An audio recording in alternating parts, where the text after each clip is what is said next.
Saints Row hot takes. Man, we've done a few of these videos now, and I always like listening to your hot takes about the series. This one, however, is going to be a little different. We've heard your hot takes for years at this point, but how about I sprinkle in a few of my own? In this special episode of Saints Row hot takes, I'll be giving you my personal hot takes on the series as a whole. Some of them maybe we'll agree on, others maybe less so. I'm known for my spicy Saints Row opinions, but I think this will be a pretty fun one and we can go through some pretty weird takes from me. So my first hot take is that Saints Row 4 is way too overhated for what it is. You see, to me, Saints Row 4 is a really fun game. It brings back many beloved characters, especially from the earlier Saints Rows. It has by far a more interesting story than Saints Row 3 does. Its gameplay is far more exhilarating, and steel put doesn't feel quite as bad when you're sprinting at 1000% speed. I even enjoyed the activities more than I did in Saints Row 3, so to me, I feel like Saints Row 4 is just like an improved version of Saints Row 3. Yet, when I look online, it gets so much hate just because it doesn't feel like a Saints Row game, and that's a valid complaint, of course. But I do have to say, I think the game's a bit overhated and actually introduces quite a lot of really neat stuff. Not only does it improve on the customization and the driving of Saints Row 3, but the overall gameplay just feels a lot more fun and interesting. So yeah, my first take is that Saints Row 4 is way too overhated. I think most of us can agree on that to a certain degree. This one's going to be a little more easy to disagree with. My hot take is that Johnny Gat is not the best character in the series. Okay, calm down, put the pitchforks down, it ain't that deep, but hear me out. In Saints Row 1, I feel like I'd give the best character to maybe Julius, Troy, Dex, any of the others really, but that makes sense as it was his first appearance and he wasn't really fleshed out. Now in Saints Row 2, he's got that easily. Johnny Gat is by far the best character in the game. He's funny, he's witty, and he's with you for a lot of it too. So yeah, no competition in Saints Row 2. In Saints Row 3 he dies, so that sucks, and I do think Pierce really gets some like spotlight shone on him, and I have to say I think Pierce was a lot more enjoyable than he's ever been before. I mean, he was decent in Saints Row 2, but in Saints Row 3 he peaked. And then in Saints Row 4 he does come back and he's pretty awesome for where he's there, but he comes back towards the mid to end of the game, and honestly I don't think he adds a great deal to the story. In Saints Row 1 I'd probably give it to Julius, 2 Johnny Gat, 3 Pierce, and 4 maybe Pierce again, maybe Kenzie. My point is, he's not all that, man. I don't think he's the great character that dominates every game he's in, like people describe him. He's one of the best characters for sure, but honestly, I think I'd give my best character to Pierce, as for Saints Row 2, 3, and 4, he's really enjoyable and he kinda carries the games. A lot more towards the later half of the series, sure, but either way, he makes those games a lot more enjoyable than they would be without him. So yeah, I've got a feeling people will disagree on that one, but hey, at least we're having fun talking about some good old Saints Row. Here's my next one for you all. I don't think Saints Row 3 ruined the plot of Saints Row at all. In fact, I think it could have been a really interesting way to take the game. So as we know, Saints Row 3 kind of abandoned the Dex storyline and the boss came this wacky, chill celebrity character. A lot of people didn't like this, myself included, as it completely kind of threw the story off, but I think it could have been salvaged and actually flipped on its head to be one of the more interesting stories in the series. Unfortunately, it just wasn't executed right going forward. Saints Row 3 should have been that part where the Saints' loyalty to themselves was tested. Are they going to leave the gang life behind them and go soft and watch all their friends die because of it? Or are they going to go back to their roots, not let anyone survive, and go revenge over everything? I'll spare you the details as I've had this discussion a ton before, but here's what I'm saying. At the end of Saints Row 3, if you pick the bad ending, Shaundy dies and you take down Killbane, you're branded as international terrorists and basically the Saints are falling apart. Now, what the next game should have done was build on that ending and not the other one where you save Shaundy. Imagine a game where, by the end of Saints Row 3, the boss realizes that it needs to be revenge over everything. He needs to settle the score, prove his gang's innocence, and reform the Saints. That sounds awesome! A game about hunting down Dex and the Saints finding themselves back where they should be, which is that gang-orientated approach. The boss should have realized he went soft and do everything in his power to never become soft again going forward. It actually would have made Saints Row 3 a lot more bearable and actually kind of makes sense in the plot, and honestly I'm really disappointed they didn't expand on that sort of ending, because that to me was by far the most interesting ending. I mean, you had the Saints branded as terrorists for Christ's sake. Imagine if you went on like an international crime run, trying to escape the police the whole way around the world, going to different maps and different locations. Sorry, I'm going to start to get lost in a little Saints Row pipe dream here, but I just think it could have gone a lot better than what we got with Saints Row 4. So yeah, I do think that Saints Row 3 was completely salvageable, and if executed correctly, it could have actually been one of the more interesting titles in the series. It had broke up the overly serious tone for when people want to play Saints Row just to dick around. and actually would have had a really interesting place in the narrative of Saints Row, as it was the turning point for where the Saints started to go weak and they realized they had to go back to their gritty gang-orientated roots to at least remain strong. Okay, my next one should be a pretty easy one to agree with, but I know a lot of people actually don't. I think that Saints Row 3 and 4 had the best combat system. Now, I was under the impression that this is pretty widely agreed until I realized how many people love the Saints Row 1 and 2 combat system way more. I even noticed this when it comes to Flippy, where he outright said that he preferred Saints Row 1's combat system to Saints Row 3. But I can't say I agree. I think the more modern approach to Saints Row combat feels really good. I feel like it helps make the games hold up a little better.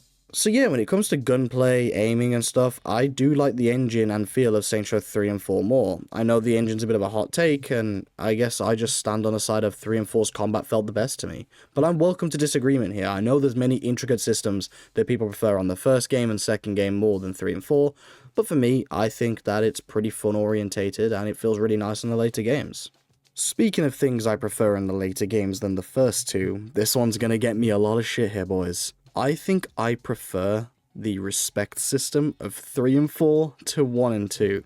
I don't know how hated this opinion's gonna be, but I'm gonna back it. The upgrade system where you earn respect throughout playing the game was really interesting to me, and instead of respect just being this kind of throwaway thing to go play missions, you actually had a lot of progression tied to it. The better you performed in game, the more respect you would earn, and the more upgrades you could have tied to that respect. Whereas in Saints Row 1 and 2, the only point of respect is to do some side activities so you can play the main missions, and I have to say, I found this irritating more than anything. To me, it's really annoying when I have to go and play the Saints Row games and have to do a ton of random activities just so I can experience the story. Now, luckily those games have mission replay, which I don't think we're ever seeing that again, but that kind of alleviated a lot of the concerns there, because I could just play them whenever I want once I beat the game.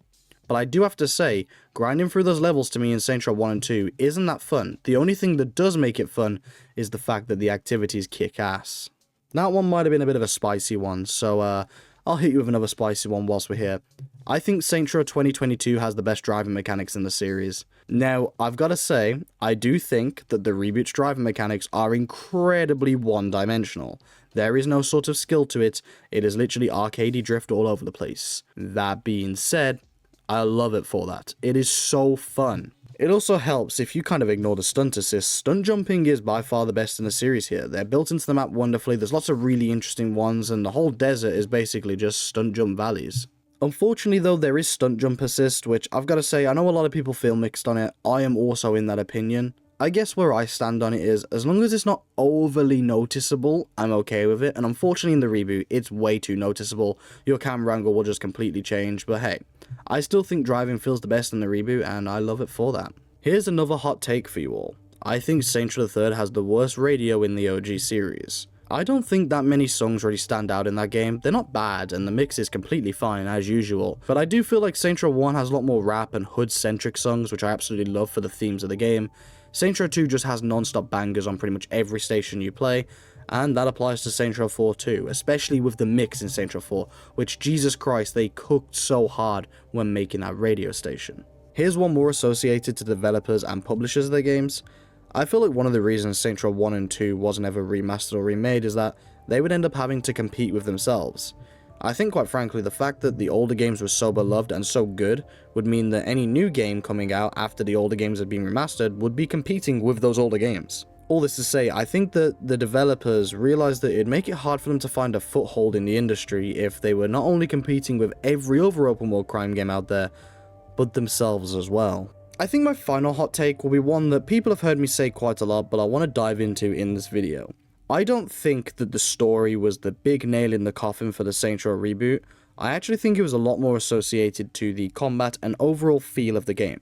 What I'm saying here is, I think the engine was the major issue regarding Saints Row 2022. If the game just had a bit of a cringy story and unlikable characters, well, to be honest, that's kind of what people thought about Saints Row 3, 4, and Gat Out of Hell. Jesus Christ, definitely Gat Out of Hell. Yet those games, whilst maybe they aren't regarded the best, aren't exactly as hated as you may think. People do play and love those games.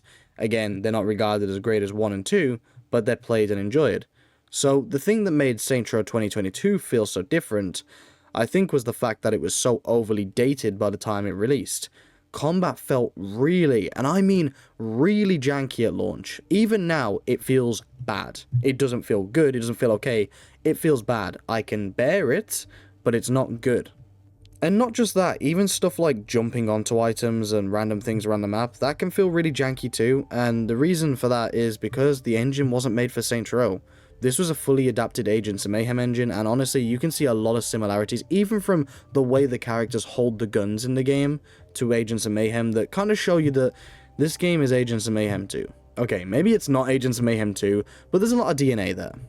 But yeah, I definitely think that the issues regarding Saints Row 2022, especially its story, are bad, and they are definitely things that I wish were fixed.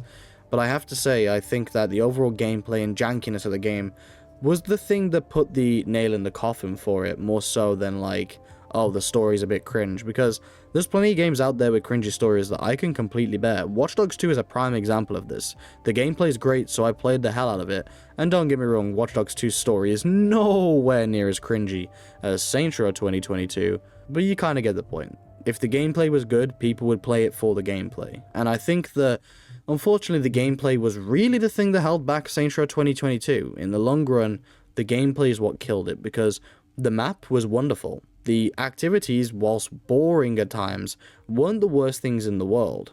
There were so many Easter eggs for the players to run around and discover, but people frankly didn't enjoy playing the game. So yeah, there's some hot takes for Saints Row. Let me know which ones you agree with and which ones you disagree with. I don't think these are too wilder takes, but I know there's some that people would definitely be against. I've got a feeling my Johnny Gat take may ruffle some feathers. But either way, Saints, it's been a pleasure talking with you. I know we don't talk too much these days because, well, they killed our favourite franchise, didn't they? Sorry, I got into my feelings there. But you know, I wish I could make more content on the games, but I'm not gonna lie, it's hard. It's hard to come up with ideas and stuff when there's nothing to really make content about in the community. But we will keep powering through, we will keep thinking of ideas, and even if we don't check in all the time, I will be here every now and then to remind you all that it's AJ 3rd Street, bitch! Yeah, so, see you soon.